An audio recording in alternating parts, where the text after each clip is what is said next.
Welcome to new TV Telugu. ఆంధ్రప్రదేశ్లో ఆధ్యాత్మిక పర్యావరణ పర్యాటకం తరహాలోనే హస్తకళ పర్యాటకాన్ని కూడా అభివృద్ధి చేస్తామని రాష్ట్ర ఉప ముఖ్యమంత్రి పవన్ కళ్యాణ్ వెల్లడించారు. విజయవాడలోని డాక్టర్ బిఆర్ అంబేద్కర్ కళావేదికలో ఆంధ్రప్రదేశ్ హస్తకళ అభివృద్ధి సంస్థ ఆధ్వర్యంలో ఏర్పాటు చేసిన ఆంధ్రప్రదేశ్ హస్తకళ ఉత్సవం 2026ను ఆయన ప్రారంభించారు. ఒక జాతి గొప్పతనం అది నిర్మించిన భవనాల్లో కాదు, అది కాపాడుకున్న సంస్కృతిలో గౌరవించుకునే కళాకారుల్లో కనిపిస్తుంది. ఈరోజు కేవలం నేను ఒక హస్తకళ మహోత్సవంలో పాల్గొనడానికి రాలేదు. మన దేశ సాంప్రదాయాన్ని, సంస్కృతిని, మన కళాకారుల తాలూకు అద్భుతమైన ప్రతిభ, వారి కష్టాన్ని గుర్తించడానికి, గౌరవించడానికి ఒక తోటి కుటుంబ సభ్యులాగా నేను ఇక్కడికి వచ్చాను.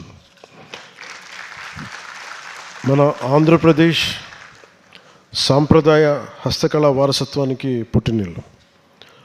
కొండపల్లి బొమ్మలు, ఏటికొప్పాక లక్క బొమ్మలు, శ్రీకాళహస్తి మచిలీపట్నం కలంకారి, బొబ్బిలి వీణ, నరసాపురం క్రోషెట్ లేస్, బుడితి ఇత్తడి కళాఖండాలు, ఇవన్నీ కేవలం ఉత్పత్తులు కాదు, ఇవి మన చరిత్ర, మన సంస్కృతి, మన గుర్తింపు.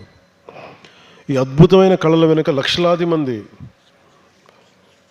ఇందాక